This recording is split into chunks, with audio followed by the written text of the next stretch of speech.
Welcome to mega 9 TV. నేను మీ జనని. ఏపీలో 6 నెలల క్రితం కూటమి ప్రభుత్వం అధికారంలోకి వచ్చాక టీడీపీ ఎమ్మెల్యే కొలికపూడి శ్రీనివాస్ పై వచ్చినన్ని ఆరోపణలు మరెవరిపైనా రాలేదు. ఈ విషయంలో టీడీపీ అధిష్టానం సైతం ఆయన్ను పిలిపించి మందలించింది కూడా. అయితే నిజంగానే ఉన్నత విద్యావంతుడైన కొలికపూడి ఇన్ని వివాదాలు చిక్కుకున్నారా, లేక ఆయన్ను అందులోకి లాగారా? నాణ్యానికి మరోవైపు ఏముంది?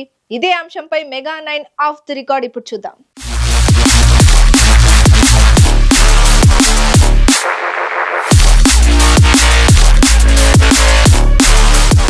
ఉన్నత విద్యావంతుడైన ప్రొఫెసర్ కొలికపూడి శ్రీనివాసరావుది ఉద్యమ నేపథ్యం. అమరావతి స్థానంలో గతంలో వైసీపీ ప్రభుత్వం 3 రాజధానుల్ని తీసుకురావడాన్ని సహించలేకపోయిన ఆయన ఉద్యమంలోకి ఎంటర్ అయ్యారు.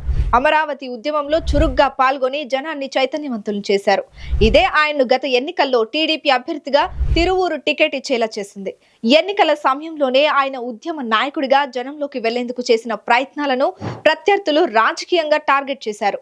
అప్పటి నుంచి ఆయనకు కష్టాలు మొదలయ్యాయి. అయితే ఎన్టీఆర్ జిల్లాలో 7 అసెంబ్లీలు ఉండగా కొలికపూడి మాత్రమే ఎందుకు టార్గెట్ అవుతున్నారనే ప్రశ్నకు చాలా సమాధానాలే వినిపిస్తున్నాయి. తిరువూరు నియోజకవర్గంలో ప్రజలు, విద్యార్థులు ఆయనకు బ్రహ్మరథం పడుతుంటే, నాణ్యానికి మరోవైపు ఆయనపై కుట్రలు కూడా సాగుతున్నాయి. దీని వెనక రాజకీయ కారణాలు ఉన్నట్లు తెలుస్తోంది. ముఖ్యంగా పేద విద్యార్థులకు ల్యాప్టాప్లు, ఫీజులు, ఆర్థిక చేయూత, విద్యకు పెద్దపీట వేస్తుండడమే కొలికపూడిపై ఆయన ప్రత్యర్థుల్లో అసహనానికి కారణమా అన్న చర్చ జరుగుతోంది.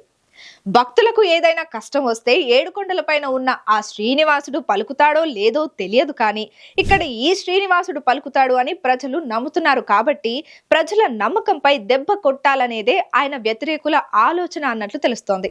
అయితే ఆయనపై ప్రజలకు ఉన్న నమ్మకాన్ని దెబ్బతీయడం ప్రత్యర్థులకు అసాధ్యమని స్థానికులు చెప్తున్నారు. కొలికపూడి ఇలా పని చేసుకుంటూ పోతుంటే భవిష్యత్తులో తిరువూరును కైవసం చేసుకోవడం కష్టమే అనే భయంతో కుట్రలకు తెరతీస్తున్నారనేది సర్వత్రా వినిపిస్తున్న మాట. ఉచిత కోచింగ్ సెంటర్లతో రాష్ట్రంలోని అన్ని జిల్లాల నుంచి వస్తున్న విద్యార్థుల మనసులను, వారి తల్లిదండ్రుల మనసులను గెలుచుకోవడంతో నియోజకవర్గంలోనే కాకుండా రాష్ట్ర వ్యాప్తంగా ఆయన కొందరికి ఆరాధ్య దైవం అవుతున్నారు.